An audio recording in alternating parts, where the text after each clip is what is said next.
Yeah, you have to, you watch the screen and you see what they're doing and then you try and mimic it. You know, it's as if you're getting hit. Efforts are always the last part of the game. You've done all the dialogue and then... Lucky. Yes. You have a good director usually. Yeah, and so anyhow, there's like a page and a half of efforts. And this is you being hit when you're angry. Ooh. This is you being hit when you're crying. Ooh. I mean, it goes through all these different emotions. Would it hit a crying person? What kind of people are? What kind of video games do you play?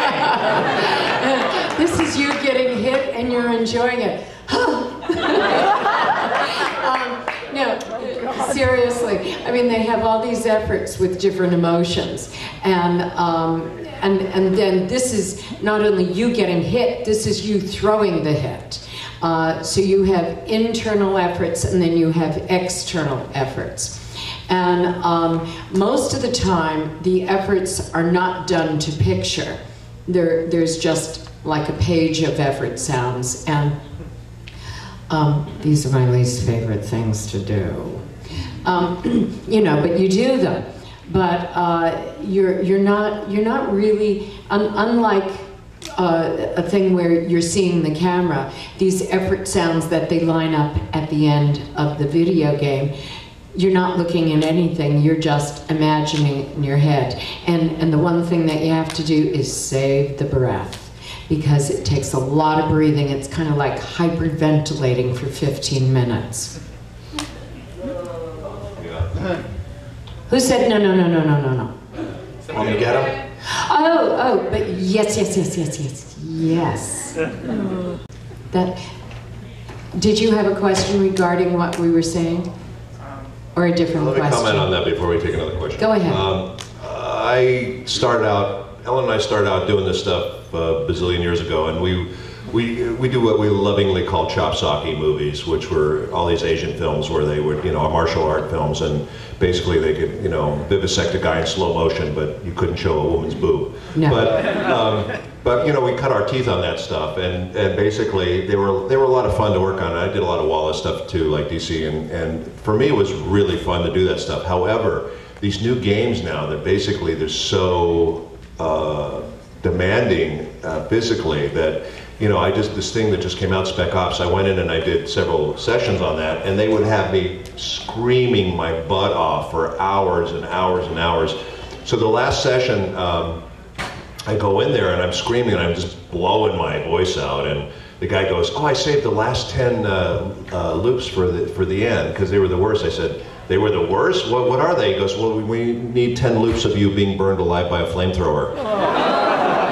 I said, "You need 10 of those?" He goes, "Yeah, we need 10 of those. And go." It's like, wow. And right after that, I had a Legend of Korra session. I had to go and I sounded like this.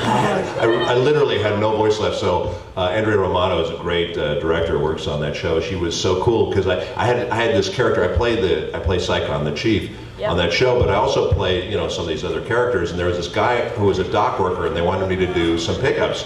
Oh, my voice sounded like this. And I said, "You want me to," I said, "Whatever you want, I'll come back and do it. I won't charge you, whatever." I said, "My voice is blown." She goes, "No, just try do it." And I did the character, and he sounded like this. And I thought, wow, that kind of sounds good. Let me do the rest of the character like that. She goes, "No, I don't want to make you do that." I said, "No, let's do the whole character like this." So she said, she thought about it for a second. She said, "Okay, let's do it." So we did this character, and I think he sounds great because the whole thing sounds like this. He's on the docks, and he's got this kind of voice, and it just kind of really worked well, I thought.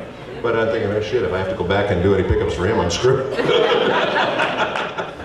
But that happens. Nice, yeah, and the last thing I could say about it is the scripts, sometimes we don't have any visual aids. Sometimes we're just literally staring at like an Excel spreadsheet, and it's all just divvied up into here's the dialogue, and then here's all the fight reactions. Here's the attacks, here's the damage, and sometimes they're very specific. Sometimes there's an open mouth, closed mouth, clenched teeth. And then there's jump efforts, and then of course the dying thing. Through the nose. That's right, testing through the nose. It's like, how many different ways can you die? It's like, okay, we're gonna set you on fire. Electrocution, that's fun. Yeah. It's like, no, more intense, more intense. Like, really? There's a light in there. Yes. Now we're gonna like saw your head off, so start the scream and then add more blood to it. Make it wet. All right. Yeah, that's what she said. That's what, oh. All right, next question's right here. Wants to know the weirdest voice or character you've done. You mean today? Yes. In the last 20 minutes.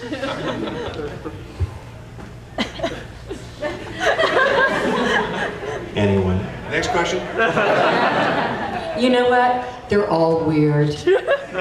They really are. Because every time you do a voice, you're jumping into something that is not you, generally.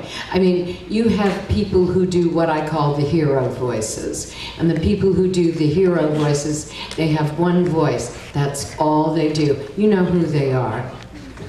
You know, they're always the young hero or the young heroine. Behind us, aren't they? Is he? Yes. Oh. I mean, but for the rest of us, we're always doing a different voice, and we never know what it is until we look at the character, and then we decide once we go into the booth. So they're all weird. Every day is weird, but then we're not normal. I kind of like it when you have to do like something like, you have to be a snaky kind of, you know, do something weird with your voice, and your whole character's like that. And it just kind of makes it fun, because then, you know, you just become something completely different than yourself, and that's always kind of fun. The fun thing for me doing this work, the great thing about doing voice work as opposed to doing the on-camera stuff or whatever is when you're on camera, you're kind of relegated to the way you appear.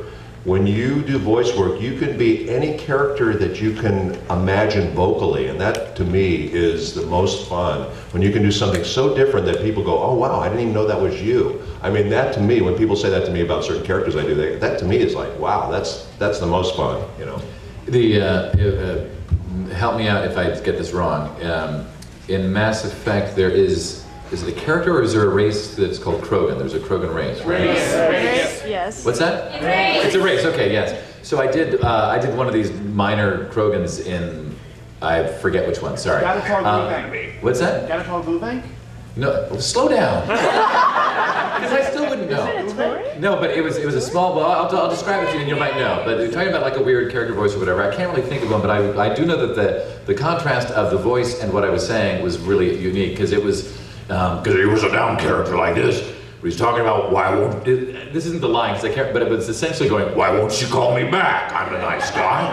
He's like crying at the bar or something with another friend going on. So that was kind of fun, because it was like completely out of character for that kind of warrior thing. But what he was just saying, Richard was saying about the beauty that you can be anything because it's all in the voice is true. But I find it kind of scary, and that there's a change happening in the industry with mocap, and now they're doing full body mocap, and now they're doing it with the camera on the face and the mic, and they're recording you as you're actually doing the physicality of it. So now they're actually getting on-camera casting directors, film casting directors, casting these bigger games. So they put out a breakdown for that character, and they want that physical kind of person to come in for the game. And it's like I went on this one. It was one of these military ones, and she kind of looked at me. I guess I looked a little buffer in my picture, and she's like, "Oh, well, I guess maybe you could do that role or whatever." And then I'm doing it, and it's like I'm doing the voice of an older character, and she's like, "You can't play him. He's older." And exactly, and you're like, it's gonna be in CGI. They're gonna make me older. They'll make no more muscles, and they'll make me flip and do weird shit. It's like, but it's a mentality that maybe it'll change, and maybe they'll realize they don't have to do that. But I think that it's really going more and more in that direction, which is sad, because then people, somebody who's 5'2" and 100 pounds, who has got a great voice for playing a 600-pound, character, won't get that chance, because they want you to do the mocap part of it as well. So That's not good. Not good. I think you look plenty buff. Don't worry about it. You what? Thank you. If you're wondering who was heckling you, the girl with the brown bunny ears is the heckler, by the way. Brown bunny ear heckler. I saw her. All right, I got 4 questions. Heckler works with the Joker, doesn't she? There's four questions. I don't even understand 2 of them, so I'm going to let them tell you the question. The one I did get is he wants to know, what role or character do you wish you got in your career that you didn't get? all the ones that I haven't done that are female. Which brings me to my soapbox. There are so many characters that are male. There's nothing wrong with males. It's just that there's so few females. I mean, if you look at the male characters in any anime, in any game, in any, you know, any show, it's male dominated. There's 50 gazillion men and there's 2 women. Which is why, you know, when I did Robotech, I was like the girl Friday, you know. Oh, we have a girl here, we have a girl there. And, you know, it was girl A, B, C, D, 1, 2, 3, the Sesame Street kind of thing. I mean, those are not memorable for me.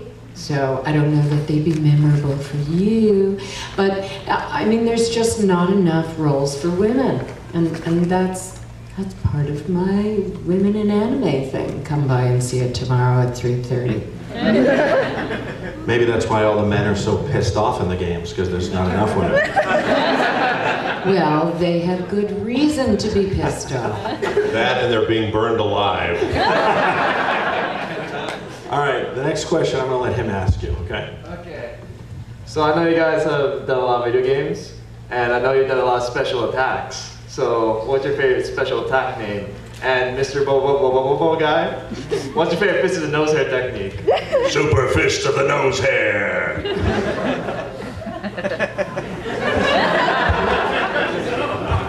It's a tough one for me because Kamehameha and a Hadouken are the same move. Kamehameha Hadouken! Just mash them up. One of them is faster. Yeah, it's really kind of bizarre. I mean, it's a very Japanese thing, and it's actually kind of made its way over into American animation, where they do these things where they do these call-outs when they're doing these attacks. And it kind of started with us with Power Rangers. They would, you know, they would announce everything they're going to do before they did. And I always thought it was kind of dumb because, you know, I'm going to do this to you. And by the time the guy gets through calling out the thing, the guy should have put on his gun and shot him, you know. But I just thought it was kind of weird. They're really into that. So a lot of the cartoons and stuff that come over here, they have that in there where they're doing the call-outs for their attacks. I just think it's kind of bizarre. And I used to, I remember, what was it my Otismon or... Yeah, Otismon and Digimon, where I would say, Crimson Lightning. Yep. And I always had, before I say, it's very, very frightening. They never left that part in. All right, hands. Anyone have questions?